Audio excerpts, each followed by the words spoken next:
Yakat no barasau teliki tim haga grup E bat job no ka PSG bat ka Atletico Madrid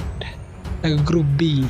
Kublai piki parlok pagkasan nagpor siya kapor nga kapat ka piki bat tamay sa baban share bat like bat subscribe nga nag channel haga jingila kay haga grup E hapneng ka Inter Miami persya bat ka Palmeiras haga nag jingila kay kila ikat no damar algol haduk makut ki jingila kay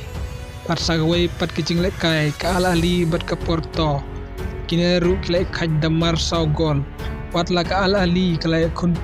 tang pan yo jing job hakan jing lekay kanang banjo rung haga raw 16 re hadu bakut kilay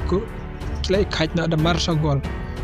kumta ke Inter Miami bat ka Palmeiras da rung siga raw 16 namar da jing kamay mar san point bat ka klub Al-Ahli saw point bat ke Porto si point. Re hagaway pat gicing lekay ha grup B. PSG klala mat limno ya ka til saudar da argol lanot. Bat hagajing lekay jong ka Atletico Madrid keljob si gol ya ka klub Botafogo. Re ka Atletico Madrid kene gicing job jong ka kala susep no namar. Kremla ban yorung sekarang 16 kumta ka Atletico Madrid kalahap sang janyo tang na group stage watla ke PSG bat ke Botafogo bat ke Atletico Madrid kila kamay madro point ha group stage rehaba kenya gijing tab gol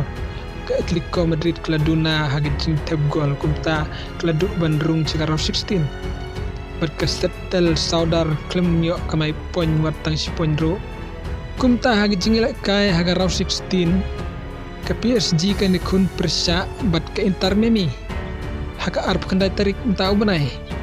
bat Lionel Messi un hape kun hi jaga klub barim jong balay kay kumba arsamoy bat ke PSG bat ke Botafogo ka klub na Brazil kan kun persya jaga Palmeiras haga arp pratrik